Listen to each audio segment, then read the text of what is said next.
The original Star Wars trilogy is almost universally beloved. However, over time, some have re-evaluated Return of the Jedi, concluding that it doesn't quite live up to the first two films. I'm just saying, Empire is still the best. It's the most complex, the most sophisticated. Wasn't afraid to have a dark ending. Yeah, but come on, if it wasn't for the first one, you wouldn't have any of the rest of the movies. Well, at least we can all agree the third one's always the worst. Though I agree with the general consensus that The Empire Strikes Back is the best film in the trilogy, I've always preferred Return of the Jedi. Before we continue, be warned this video will include spoilers. The film picks up a year after The Empire Strikes Back. After being separated for much of the previous film, it is good to have the main cast all together once again. Each character has a part to play in this final chapter. However, Return of the Jedi is very much Luke Skywalker's film. After losing to Darth Vader in the previous film, Luke has clearly grown more powerful. The self-proclaimed Jedi Knight is far more confident and focused. Just stick close to Chewie and Lando. We're taking care of everything. Mark Hamill gives his best performance of the trilogy. Despite the character's more serious demeanour, Luke is not an emotionless robot. There is still a warmth to Hamill's performance, something people sometimes miss when revisiting this version of the character. Despite being given less to work with, both Harrison Ford and Carrie Fisher still give good performances. I love you. I know. Billy D. Williams also makes a welcome return as Lando Calrissian, rekindling his friendship with Han Solo. Well, don't look at me, pal. I just said you were a fair pilot. I didn't know they were looking for somebody to lead this crazy attack. I'm surprised they didn't ask you to do it. Well, who says they didn't, but I ain't crazy. You're the respectable one, remember? Though it would have been nice to see their reconciliation on screen. I was surprised to learn that Yoda wasn't originally going to appear in this film. However, George Lucas realised that he needed to address Darth Vader's paternal claim in The Empire Strikes Back. I am your father. As many people, including James Earl Jones, were convinced that Vader had lied. When I first saw the dialogue that said, Luke, I am your father, I said to myself, he's lying. I wonder how they're going to play that lie out. Lucas felt that Yoda was the best character to confirm Luke's parentage, essentially serving as a galactic Maury Povich. Your father is.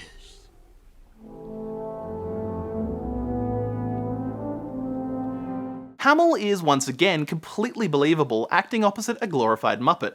His earnest reactions, coupled with Frank Oz's masterful performance, make this exchange one of the most emotionally compelling scenes in the film.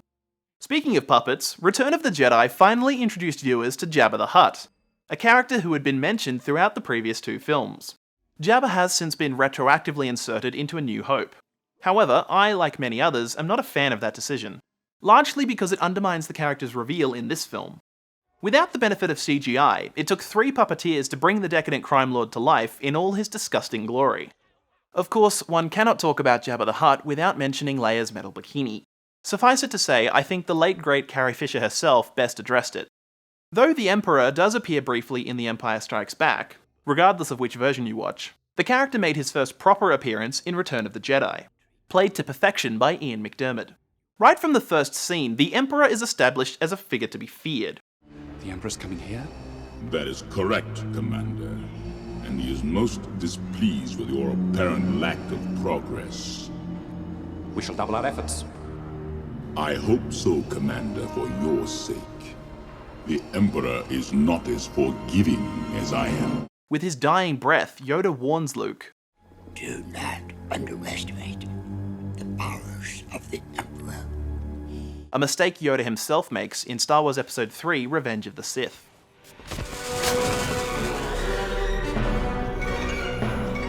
As the saga's ultimate villain, the Emperor is indeed a formidable enemy. The character is simply and unapologetically evil. Following his appearance in Star Wars Rebels, fans began to speculate that the older member of the Rebel strike team on Endor, officially identified as Nick Sant, is actually the clone Rex.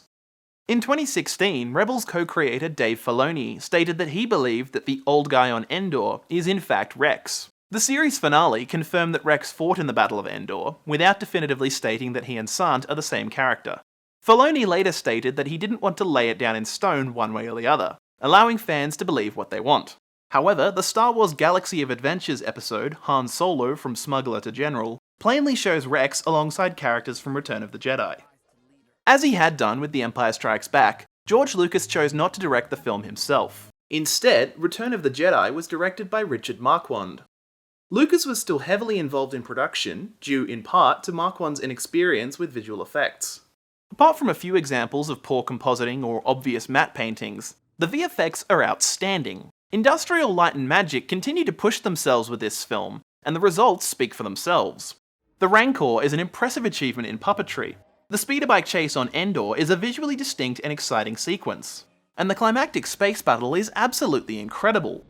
The sheer number of ships on screen is mind-blowing when you consider that each one is a physical model. Return of the Jedi was always Lucas's preferred title for the film. However, some behind the scenes felt that it was too weak. Thus, the title was initially announced as Revenge of the Jedi.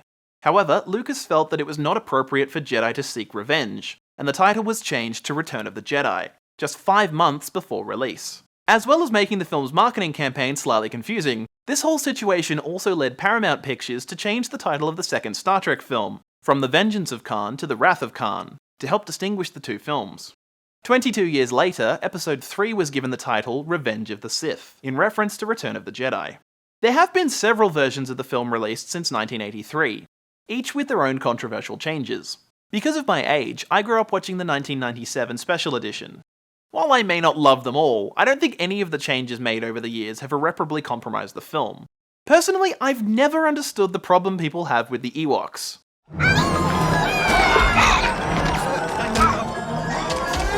Lucas wanted a primitive species to overthrow the Empire, citing the Viet Cong as inspiration.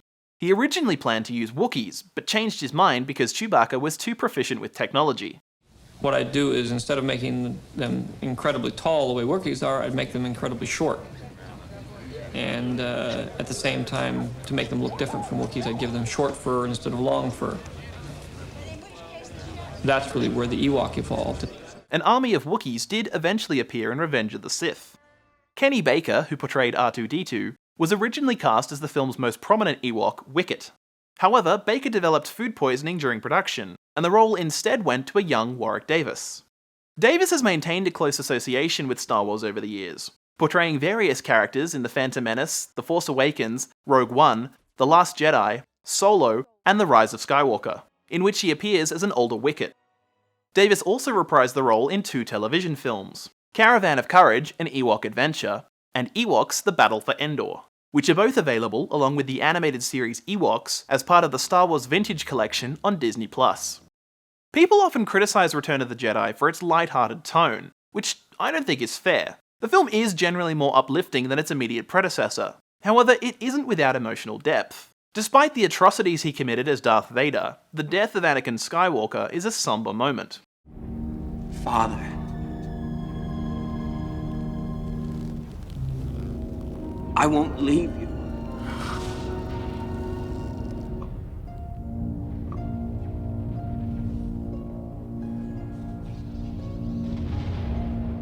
The film also uses humour quite effectively. He says the scouts are going to show us the quickest way to the shield generator. Good. How far is it? Ask.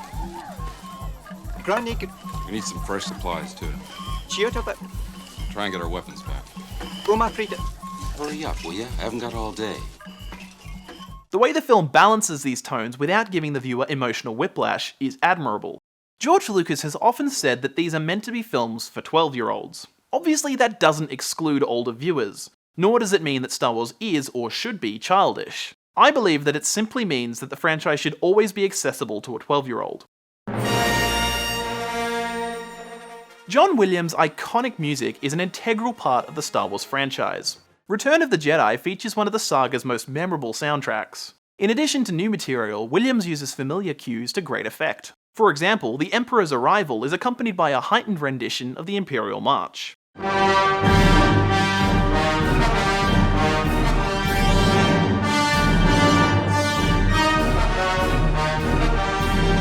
Likewise, when Vader finally turns on the Emperor, Williams uses the Force theme to signify his redemption.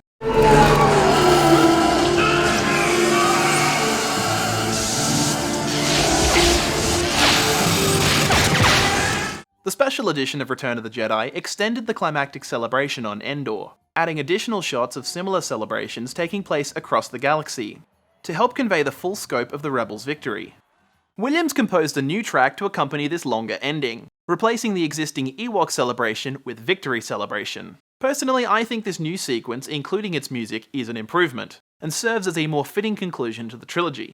Honestly, I don't think Yub Nub would be so beloved if it hadn't been removed from the film. Being the final film in the trilogy, Return of the Jedi raises the stakes in ways that feel both natural and earned. I love the way the opening shot parallels the first film. Some see the inclusion of the second Death Star as repetitive. However, I believe this second battle station serves a distinct purpose. Following their defeat on Hoth, the Rebel Alliance has seemingly been reduced to a nomadic fleet a la Battlestar Galactica. I believe this new Death Star, a reminder of their greatest victory, was intended to provoke the rebellion into a final confrontation, giving the Empire an opportunity to crush the insurgents once and for all. Because, in case you haven't heard, It's a trap! While the decision to intentionally leak accurate information to the rebels does seem ill-advised, it also demonstrates the Emperor's hubris. I mean, Luke literally spells it out. Your overconfidence is your weakness. Once the trap has been sprung, I find people rarely acknowledge the second reveal.